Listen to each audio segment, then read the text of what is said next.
Hello and welcome to Cinema Savvy. I'm your host, George Aldridge, and tonight we are returning to the Infinity Saga Retrospective with the third entry in the MCU, the first sequel in the MCU, and that is Iron Man 2.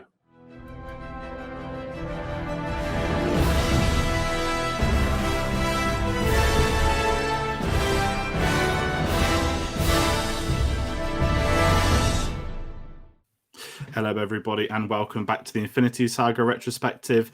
It's your host, George, and tonight I'm not joined by Chris, which is a rarity. We are on the MCU Retrospective. I'm delighted to have back Tom returning to the channel, and for the very first time, I have Jed Wagman joining us down below. I'm very excited to get you on. I've been wanting to do this for a while, so there's no better place to start than the MCU, Iron Man 2, because who doesn't want to talk Iron Man 2 when looking at the 23 Marvel films? Definitely. Right, so I'm going to put you both on the spot, and I'm not going to ask you about Iron Man 2. I'm going to ask you about Marvel, just so the people at home can get to know you. Tell me your favorite MCU character now, straight away. Tom. Captain America. Yeah. Easy. Yeah. I think you stole my answer there as well. I'm also going to say Captain America. That is fine. So, people watching at home, they've been knowing by the time this video goes live, we are pre-recording this, of course. Currently, the scores are 5 people picking Captain America, and 1 person has picked Thanos, and I haven't revealed mine yet. So, it's looking like a straight. It's pretty much done at this stage, isn't it? I don't imagine anyone picking anyone else. Oh, I mean, how can you put just how can you pick Thanos in favorite characters?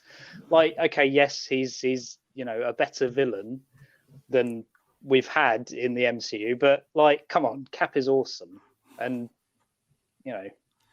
plus just look at him. I would. Yeah, there are so many other heroes in Avengers that are just way better, and Thanos just isn't a good pick. Yeah, it's we can blame Tate for that. If anyone's that'll be on the Iron Man 1 video. If you guys are joining us late, Iron Man 1 Tate picked Thanos. It would have been Loki, which I mean, maybe in May when this series airs, we might all say fair enough, Loki could have been a number 2, but I don't think so. But that being said, we're here to discuss Iron Man 2. We'll get to the Infinity War eventually down the line in a month or 2, maybe. Before we get into I'm going to go over some of our socials for you all at home. If you're new to the channel, if you're new to the Marvel series, then we want you to comment below with us tonight. This is going to be premiering on YouTube. You have myself in the comments. I'll be going through any comments you guys have at home. So do comment along with us tonight, and do hit that subscribe button if you are a fan of Marvel and want more Marvel content. And the best way to find out what content's coming up is getting us on our social medias, which is Facebook at Cinema Savvy, Twitter at Cinema_Savvy. We're back on Letterboxd at letterboxd.com/Cinema Savvy, and we have a link to TeePublic in the description below. By the time this episode airs, the WandaVision season finale would have been and gone. So I don't know my thoughts on it right now. But if you want to know my thoughts on the finale, go to yesterday's video, which is going to be me and Chris delving into WandaVision for the final time. We're not doing any spoilers here, don't worry, Tom. This is purely Infinity Saga. WandaVision is phase 4, so we can't really discuss that. And once again, for the people at home, we're going to bring up the monstrosity of the MCU schedule. We're in episode 3, 20 more to go after this. So next up's obviously going to be Thor, which we'll talk about right at the end of the episode. But we're 3 episodes into the Infinity Saga schedule. I'm calling it. It's insane. But maybe we've got one of the shortest videos of the MCU, because firstly, I'm going to thank you two for coming on for Iron Man 2. Tom, we'll get into this later. You actually asked to be on Iron Man 2, so I'm going to really ask you about this. And Sure. Jed, you've done me a massive favor. So I really appreciate it. And he said, great to get you on the channel for the first time. But I start off each of these videos with something a little bit different. Can anyone remember the first time watching this? Like, do you have a memory with it, or did it have an impact on you, or was it just a plain and simple cinema trip? Do you want to go, Jed? My first time watching it isn't anything exciting. I sort of first got into the MCU after the first Avengers film in 2012. So when I first saw Iron Man 2, it was probably like a couple of months after seeing Avengers in cinema, so I was watching it at home. Yeah, nothing too eventful. It was just quite fun to go back and watch the ones before Avengers. So yeah, it's one of them. I'm going to give you my story. I know, Jed, you're younger than me. Tom, you're older than me, so I think I'm a perfect middle ground here. This came out in 2010, and I was just about to turn 14. So, you know, I'd seen Iron Man 1 at the cinemas, loved it. Everyone loved Iron Man. I think by the time you get to 2010, it was already a household name, and the sequels are coming up. And I'll get into the F1 side of stuff later, because obviously at the time I'm also a massive Formula 1 fan, which is going to have a conversation in Monaco. However, it's one of my best friend's birthday, and I don't know if you guys have been to it. Sometimes, I mean, we get the Marvel films a week early in England normally. It's very much been like that. I don't know why. Maybe it's more of a word of mouth marketing thing, because they didn't do it for the Infinity War and Endgame ones. But I remember this was like it wasn't a week early. It was special previews, if anyone remembers that phrasing. Nowadays they don't do that, but you'd get a film come out a week early for one screening, and for some reason it would be one screening and done. So I remember going to the cinema on one of my best friend's birthdays, and I didn't care it was his birthday. I was there to watch Iron Man 2 a week early. So that's my memory watching that, and my memory watching it itself, it's pretty plain and simple. I liked it. I think I was the right age for it, and as I've grown older, I don't resent it. It certainly dropped down this was a lot cooler in 2010 phase, and even more scary at the time. I didn't know who Sam Rockwell was. I didn't even know how amazing it was they got to dance for 10 seconds. And I think we're going to talk about Sam Rockwell later on, so we'll keep that there for you guys at home. I want to comment your favourite Sam Rockwell dance scene, actually, because if someone must have seen a dance, I don't know if he's contractually obligated to dance in every film he's in, but even in this one, he gets 10 seconds and he still does it. So that's actually the burning desire of the day. So given that we don't have much to say about watching it for the first time, which probably seems this film. I mean, I had a friend when I was at college. We went to school together, and then afterwards we sort of still kept in touch at college. So I was around 18 at the time, 17, 18 at the time when this came out. Geez, and that's scary, personally. But anyway, he was a massive comic book fan, and the lead up to this, he was talking about how, you know, it looked like it would deal with, say, for example, Tony Stark's addiction to alcohol and stuff like this, and things drawing from the comic books. And I was like, yeah, whatever. That sounds cool. And then you go into the film and actually saw it, came out. I was like, yeah, that's. I think you missed the mark there on that one. Yeah, I think that's a good point as well, because the sub storyline, I've not read the comic. Is it called like something in a bottle? It's one of the most famous Iron Man comics. And I remember at the time, like, this is going to be really dark. This is going to be about how Iron Man, you know, is an alcoholic, how he's dealing with all this stuff, looking after the suit. And even at the age of 13, 14, you've been told there's going to be a team-up film coming in a couple of years. And I think it's not really an issue, it's an unavoidable issue. I guess it's more modern cinema. We all know about contracts. We know when people sign contracts, how many films they're signing for. You know, back in the 70s, people speak about how Harrison Ford hadn't signed up for Return of the Jedi, so no one knew if he was coming back. Had that have been today's day and age, it would have been he signed a 3-picture deal, or you would have known online he signed an XYZ deal. And I think that's a kind of shame that when the MCU kickstarts, you realize down the line that everyone's contractually obligated to come back at times, and it can hamper an experience. But when it's the sequel that's setting up an Avengers film, because you know there's an Avengers film coming in 2 years, it kind of automatically takes the sting, I think, out of any serious, not drama, because you can still have drama, you can still build up to it, you can forget when you're in the cinema about what's coming up. But I think with this one, it was quite hard, especially when they kept making Avengers references. And I want to kind of get into that first, actually, before we talk about the characters this, I guess, introduced to the MCU. What are your guys' thoughts on this one being known as that sort of Avengers prelude, people would call it, wouldn't they? Yeah, I'd say that, you know, it was at the time when, you know, it was still, I suppose, finding its feet.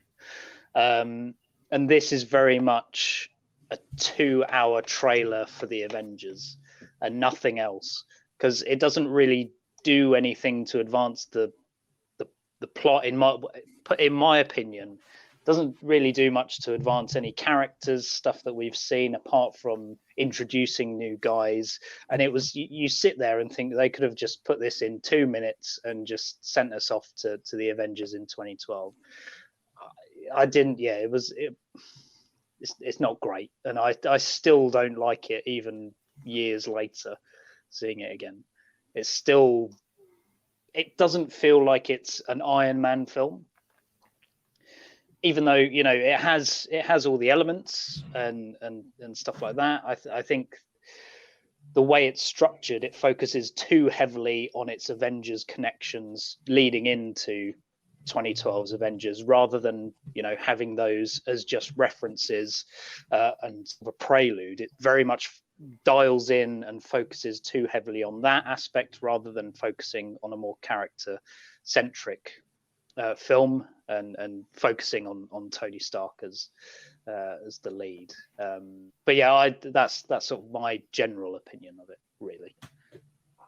Yeah, I agree with that it sort of does. So it's just set up for the Avengers, really. But I think at that point, sort of in 2010 when it came out, they sort of needed they needed to set it up, but not everyone was sort of on board with the MCU. So like I said before, I watched Iron Man 2 after the Avengers. So when I first saw it, I quite liked how it all tied in. I was like, oh, I know that character from there. I get all these references now.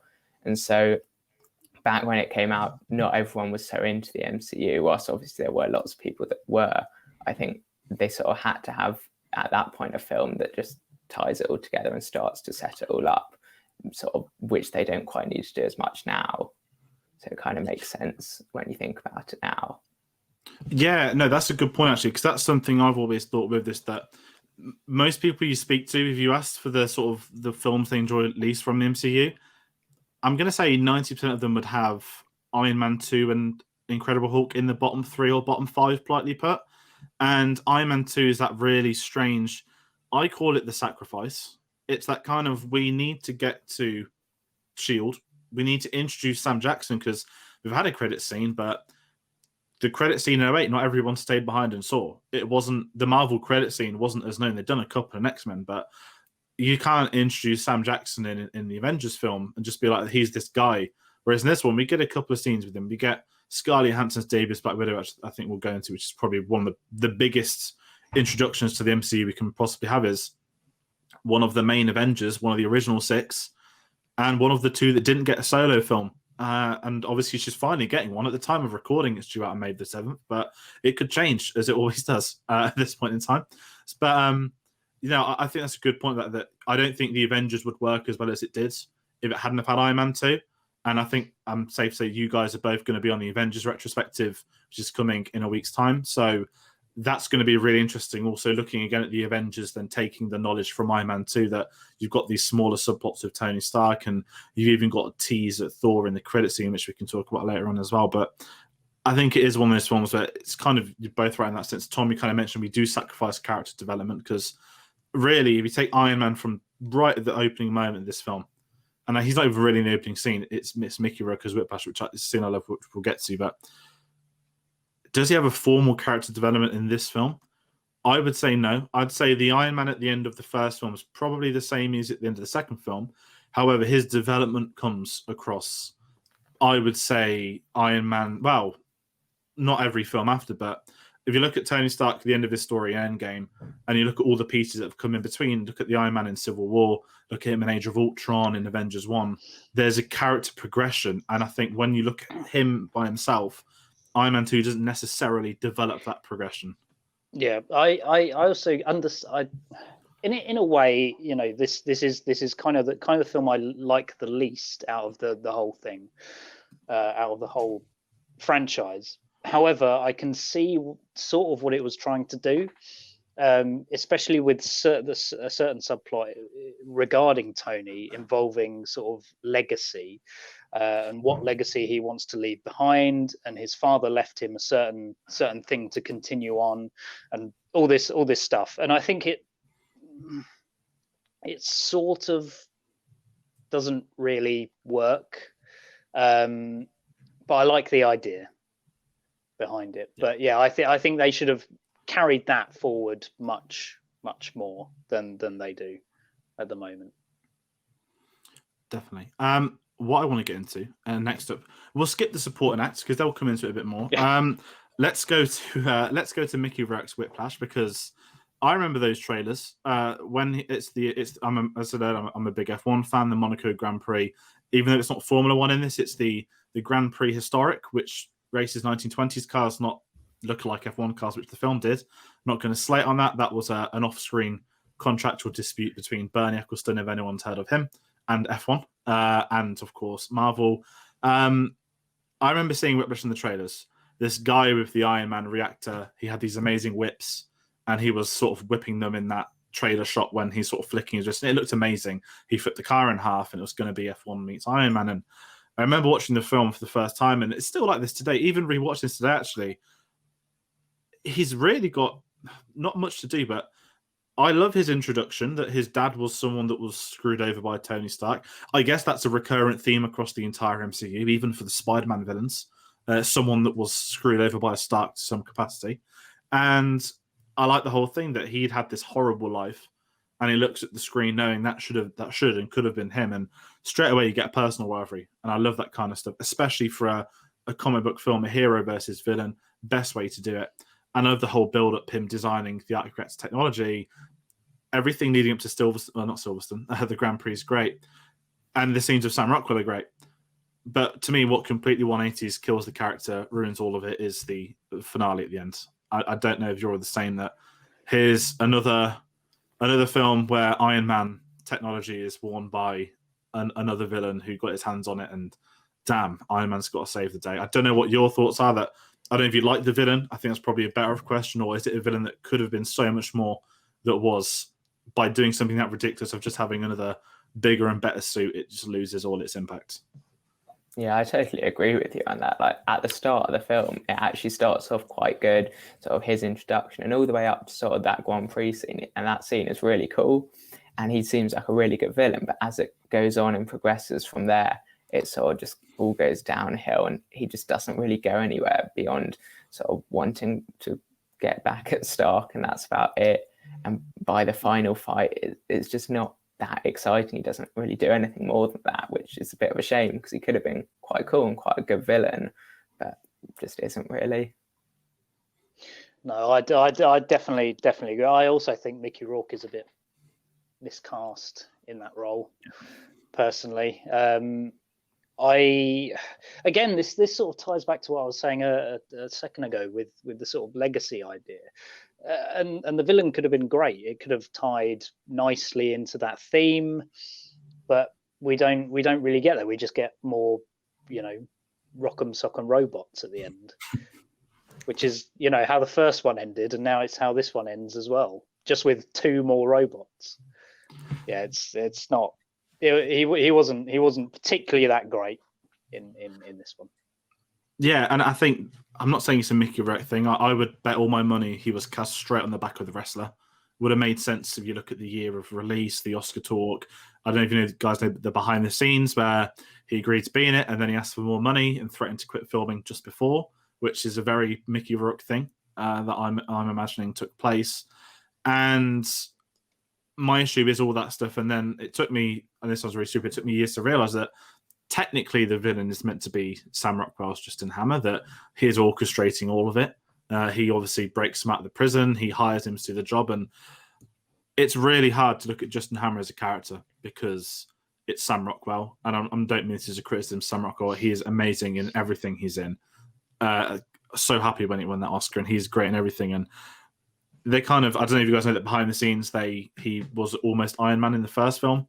That he had screen tests, and it was only when Robert Downey Jr. came along, those things changed. They obviously got him in, and to be fair, Jon Favreau says, "Listen, I don't have anything for you now, but I'll get you in that sequel." And he did that, which I've got a mad respect for. Still couldn't have seen Sam Rockwell as Iron Man, as great as it could have been. I think, credit again to Robert Downey Jr. that he is Tony Stark. It's going to be that. Yeah, he encompasses the character nicely.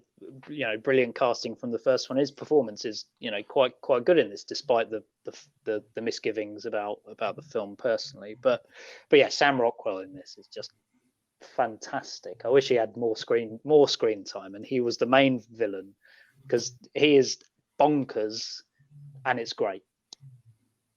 Yeah, he's definitely good fun, and he makes the film a bit better than it would have been without him.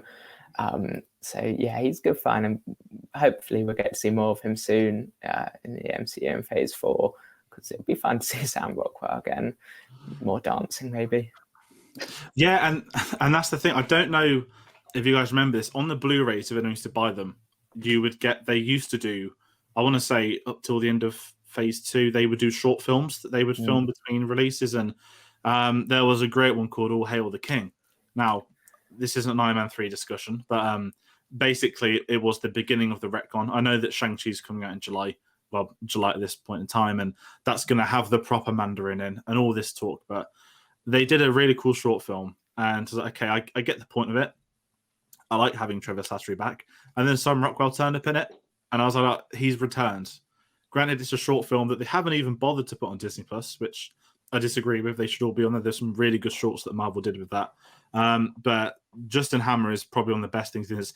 Even at the very beginning, in the court scenes, when it turns on him, and even the way Sam Rockwell is with Downey Jr. Like, I know a lot of the first one was improv. A lot of Iron Man's lines can be improv, but it feels like with those two, they were sort of just going off each other so well with one of it. It felt so natural, and you can just tell that was probably improv lines. And speaking of writing as well, Justin Theroux wrote this, which blew my mind. I didn't even know he'd done writing before. Maybe that's on me, but that was a very strange one, given what's sort of come over the years. But no, the Sam Rockwell stuff, again, every great scene in this is probably has him involved to a point.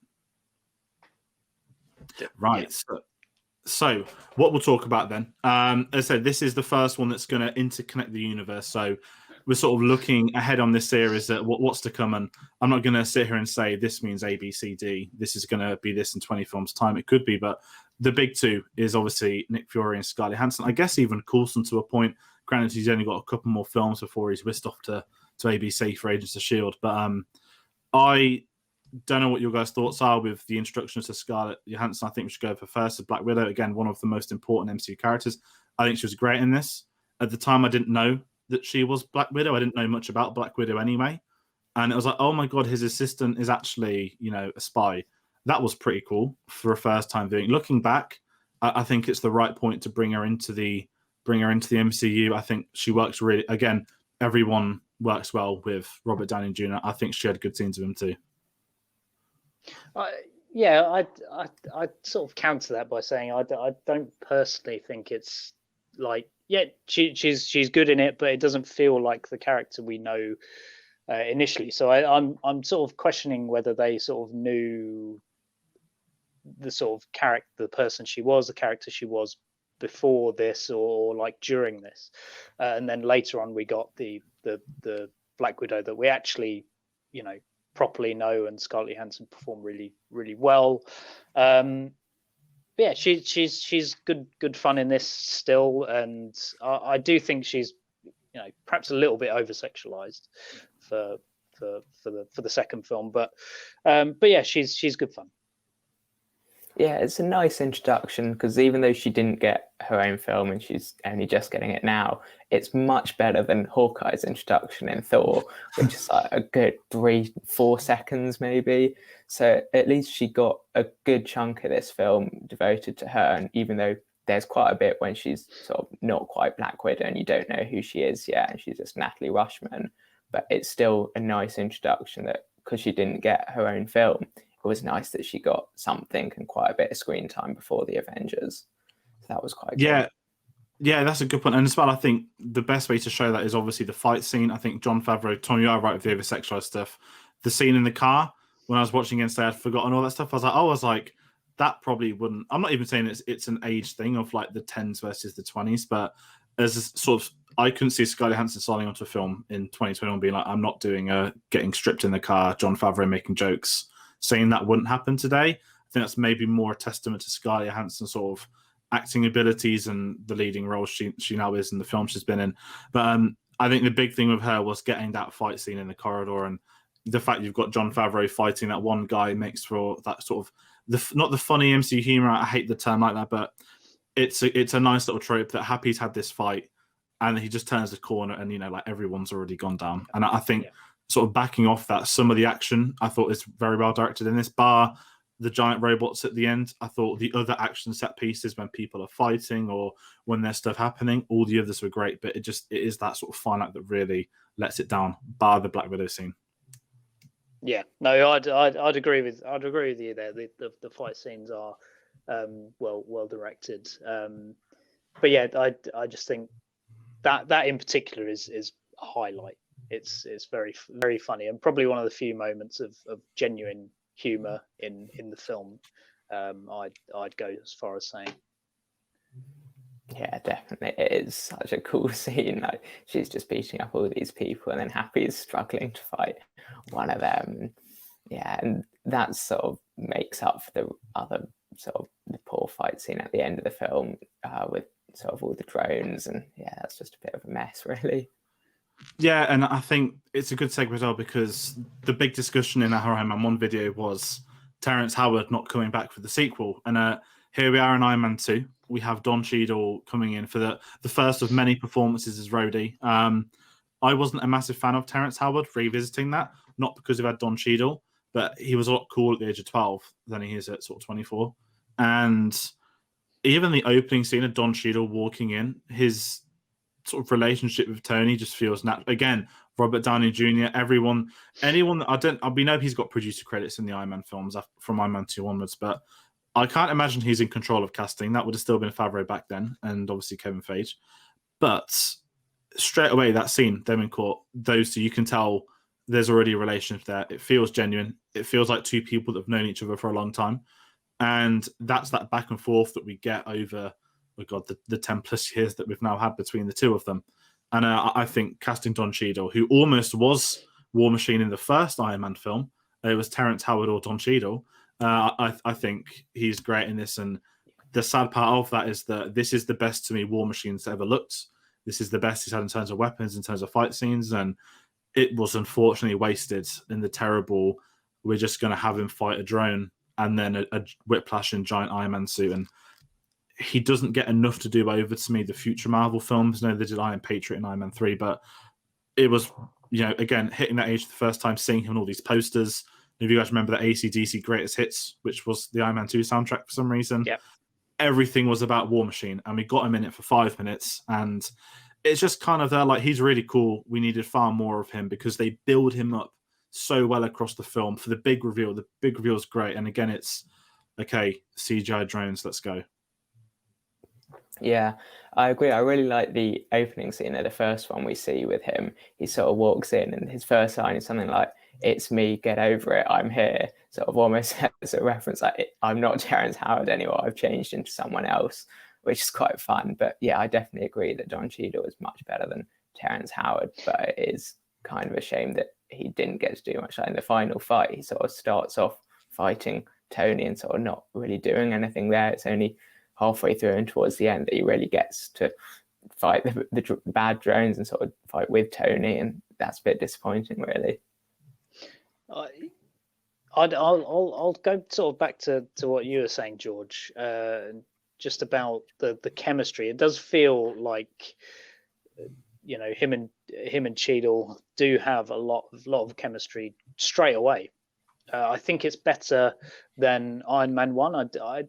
I like the dynamic in Iron Man 1 of the Terrence of Howard and Stark, but you could sort of I guess you could feel there was a little bit of resentment there, I suppose. But that's definitely not the case here. Both of them are having great fun with their respective roles, and it's good to see them sort of have that banter on screen. But yeah, their chemistry is much better in this. Yeah, exactly. And I think, again, that goes to, as we have all said, down the line, they're planning future films that, I don't know if you guys know the behind the scenes. The first one, Terrence Howard was paid more than Robert Downey Jr. That Marvel never made sure that wouldn't ever happen again. No one ever got paid more than Downey Jr. again, except obviously, I think when he had a cameo, which was probably, what did anyone know his Spider-Man 1 race? Didn't he get like 10 million for like 6 or 7 days of work? It's an incredible story. Again, it's Robert Downey Jr. can command that, and the amount of money he makes for them, you know what, I don't really care. Maybe that's me looking down, I don't know, but he knows his value. I think that's probably the best way of putting that there. And that is good points of War Machine, and I think with the War Machine stuff, we know he's going to get the expanded role. He obviously signed a multi-pitch deal, and at this point in time, I believe he's not getting his own MCU show, but I believe that he's going to be a lead character in the, is it Armor Wars they're calling it? Yeah. Where there's going to be about the young girl that makes the Iron Man suit. A side point which keeps making me laugh. I remember when they announced, like, this is the story of what happens. Oh no, this is another one. The story of what happens if an Iron Man technology falls into the wrong hands. I was like, well, you've had 3 films where that's happened, and kind of Age of Ultron. But I'm still going to watch it. But those sort of Marvel announcements make me laugh sometimes when it's like, this hasn't happened before. And I'm like, yes, it has. It has. And it's great. And I'll still watch it again, just as long as the villain doesn't have the same suit but bigger, which is also, I guess that's more of a comic book trope in its own right. Yeah, there's not massive amounts to say on this. Normally we talk about the credit scenes. Again, going back to Phase 1, this isn't the Marvel credit scenes we know. I think at this point I did stay. I think I was aware of the credit scenes. Iron Man 1 had happened, and obviously Hulk didn't have one, but I remember saying, okay, could there be a credit scene in Iron Man 2 because they did it in the first one? I know they're making a Thor film and a Captain America film and Avengers film, so I'm really intrigued to see what the credit scene is. Still one of my favorite ones, even if it was shot by Kenneth Branagh on the set of Thor. It's a lovely tease, and it's going back to that simpler time of, we're still setting things up. How can we tease Thor? If he showed his face, some people would know him, but they might not know him. I think most people could probably recognize the hammer at a younger age. Again, I didn't need the comic history to know that's Thor's hammer, and it's one of my favorite credit scenes, to be fair. Granted, it's not really Iron Man 2 centric. It's that beautiful tease of what's coming down the line. I mean, it is a great way to set up the first Thor film, and it was kind of at that point where I still think people, it was sort of felt like word of mouth, really. Oh, you got to stay behind for the Marvel, for Iron Man 2, because there might be, the first one had a post thing, so this one might as well. It felt very much word of mouth, and that was sort of my the way I stayed behind for it. Was someone had told me previously when they first saw it that, you got to stick around to the end. Whereas now it's kind of expected. You kind of expect these things to happen, rather than back then it was very, as mentioned, word of mouth. Yeah, when I first saw it, because I'd already seen Avengers, it was still a really nice tease. It was just like, oh yeah, that's Thor's hammers. I've seen Thor already, sort of know who he is, but it's still a really nice tease. It doesn't give too much away. It's just, this is the character that's coming up next, and it's just really nice. Sort of nothing, not too much going on, but enough to make you want to go see the next one. Yeah, and I think as well with that, even as a Phase 1 thing, the fact that Coulson is that, obviously we get his fate in Avengers, which we can all talk about next time, but he is that key figure of S.H.I.E.L.D. in Phase 1. He was in Iron Man 1, 2, he was in the Thor film, and he was the one originally connecting it. Obviously, Nick Fury is there, he is around, he's got more to do in this, but it's always building him up for the Avengers, where I guess this may be the genius to Kevin Feige, is that we didn't know that Coulson was going to die when we went into Avengers 1, right? And it's that when they make that choice, they kill off the guy that every character had interacted with, that every character knew. I think by putting him in those films in the supporting role, but making him a likable individual, I think made him the character he is with that reputation. And I guess really sort of I don't use the word like fan respect, but there's no Agents of S.H.I.E.L.D. if people didn't care about the death of Coulson. I know that's maybe a discussion for another time, but I think even if he's in this film for 5 minutes, picking up the Captain America shield, I mean, the shield thing annoys me because it's a blatant reference, but it's not really his shield. But it is that like nod on the head that's just too much of a nod, and it's like, we'll use it as a way bridge to get the spirit level right. But again, it's pushing that Avengers film that we know is coming. I think actually that raises a good point, George. The sort of references. I think this is too reference heavy.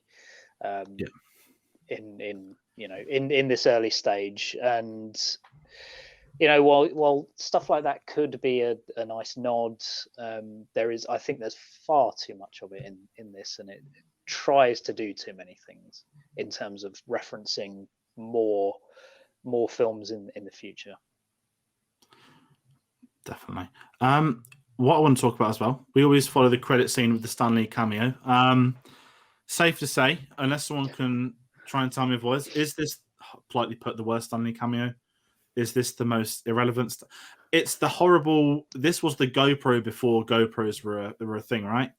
That awful point of view tracking shot of Tony Stark walking around after the big thing at the beginning at Stark Expo, and it's a blink and you miss it cameo. But is it Larry David he's meant to be, or David Letterman? I can't remember which of the two. I think it was Larry King. Oh, sorry, my bad. Is anyone? I mean, there's not really discussion to be had. I had forgotten he even made a cameo in this. It's like his first X-Men cameo, where he's just on the beach, and you just you just pan past him. It is definitely a blink, and I'd forgotten totally he even made a cameo in this. Yeah, it's just really not anything exciting. It's so short and quick, and it's just gone straight away. So yeah, it's definitely probably one of the worst. The only thing I'm going to add to that is in that scene, this is for the autograph collectors at home. He signed some kids' Iron Man photos, which look great, by the way.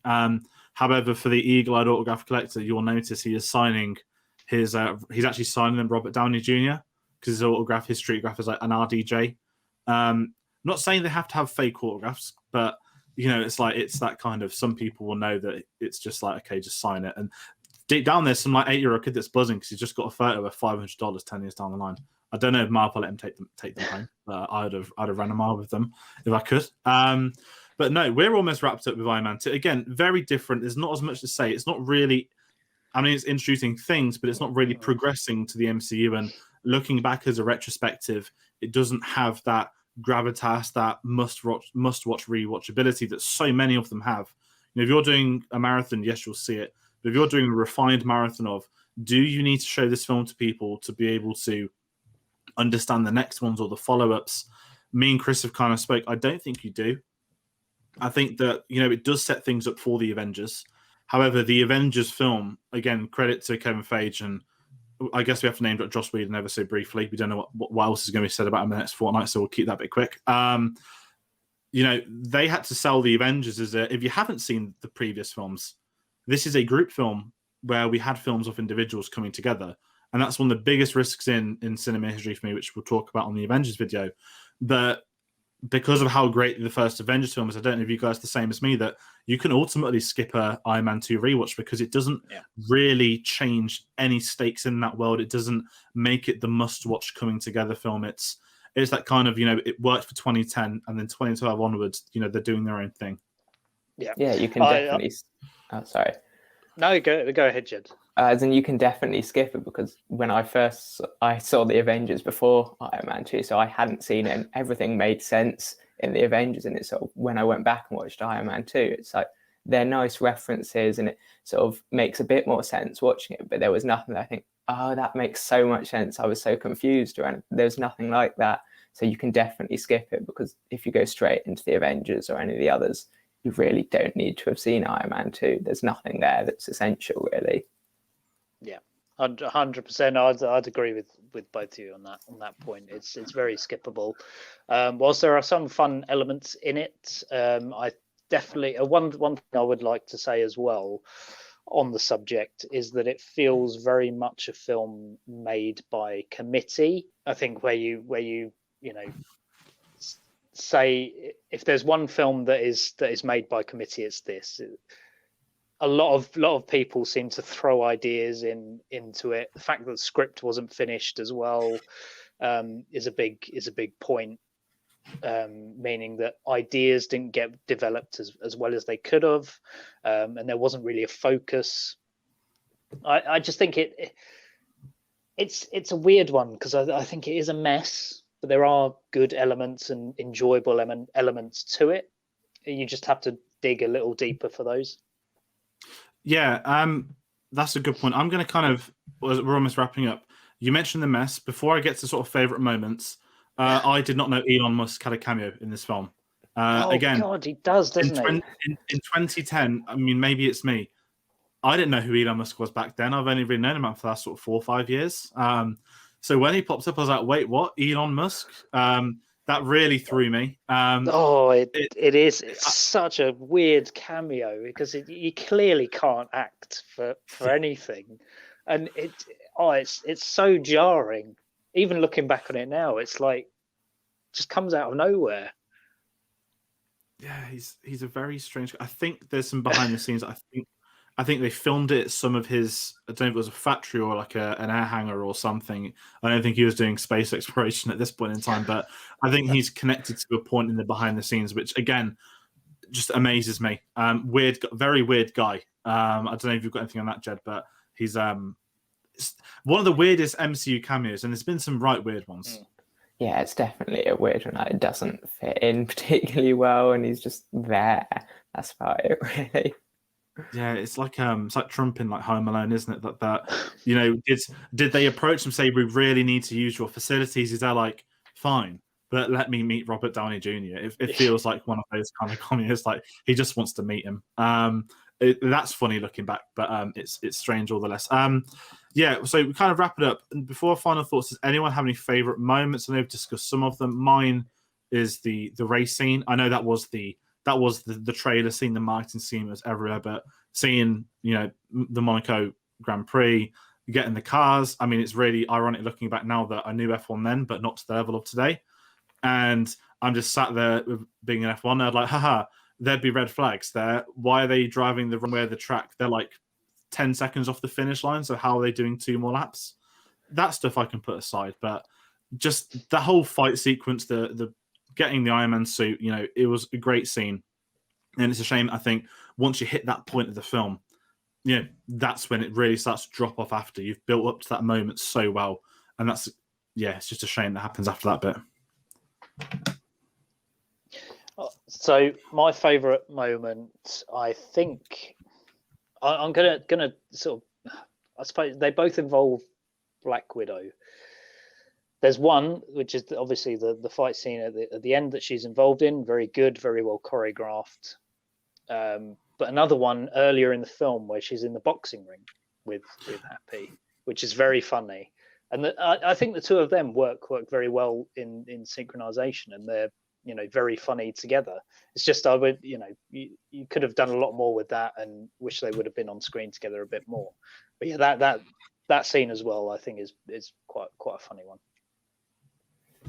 My favorite scene is also the Monaco Grand Prix bit, but in particular the actual suiting up, and sort of when he gets the briefcase and you see him sort of pull the whole Iron Man suit out of it, and that's just a really cool moment. Like, even some of the suit up moments in the later films, I don't think quite reach that level. Like, that's just a really cool moment when you sort of not expecting it.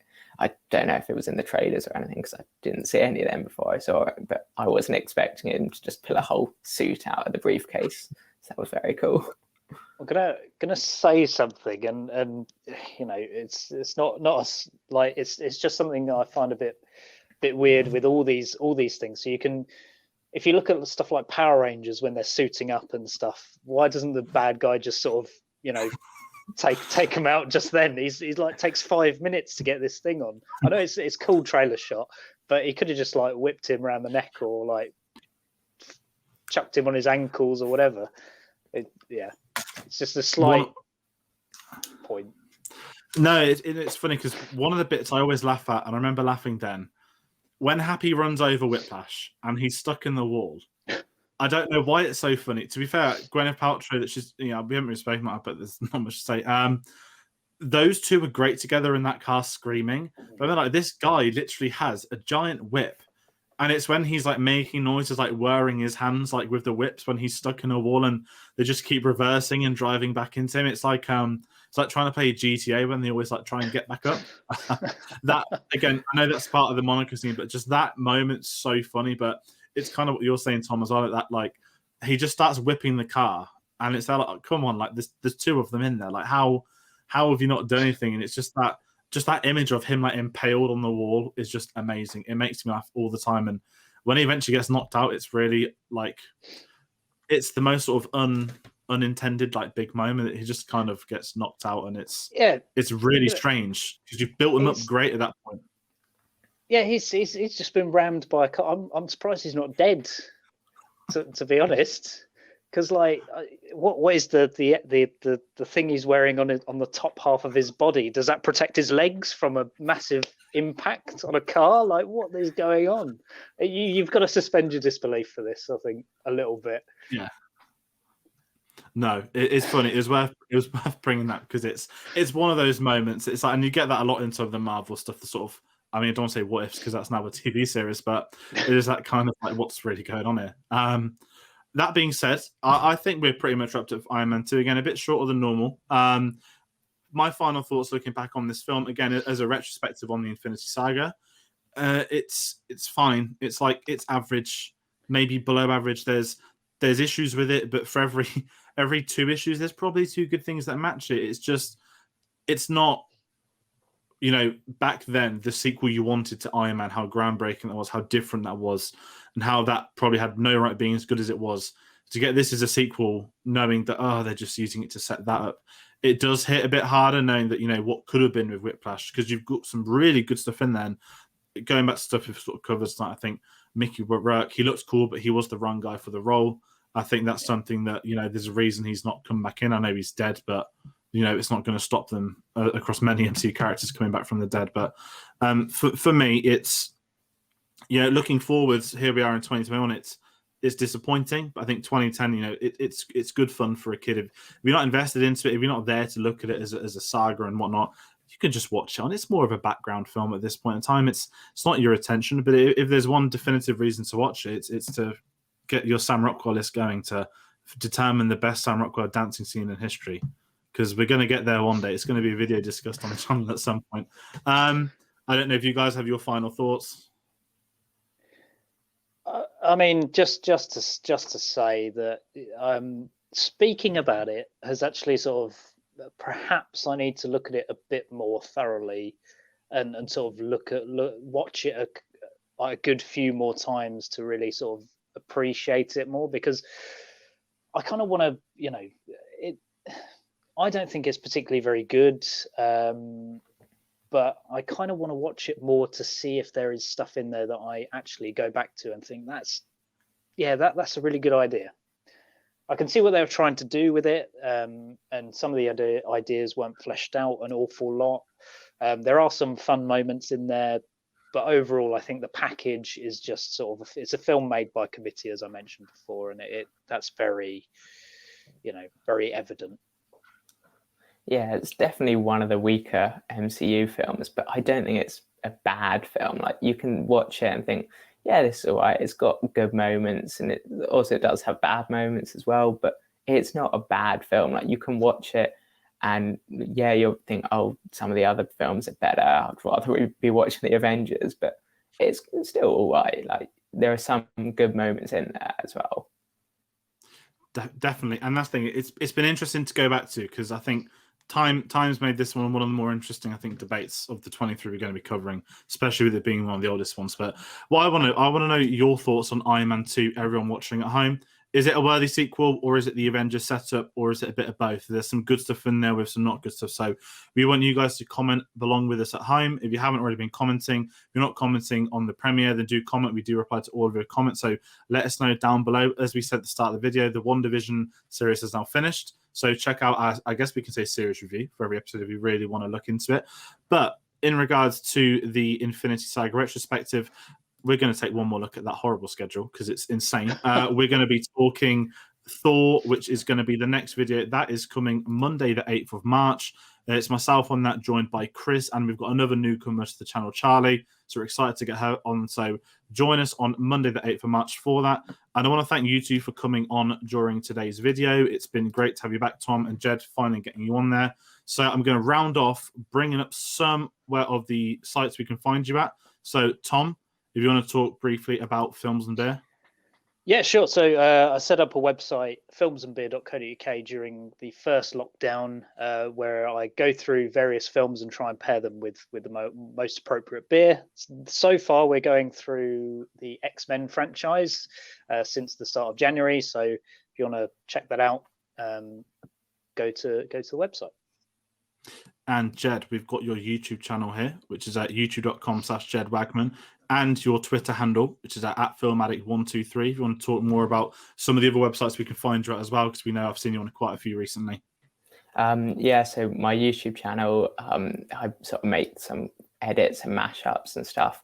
So that's called Wagman Studios, mainly Marvel stuff on there, but a few other stuff, John Wick as well. And I've got some reviews to some other films on some other websites, including Film Hounds and Coastal House Media, if you want to check out some of my film reviews. Definitely. So again, thank you all for coming on to the show, and for everyone watching with us at home. It's been a good fun to get to this one. We've got 2 of the more awkward ones out of the way. So as I said, this is going to continue next time, and we shall see you on the next one. Thanks for watching.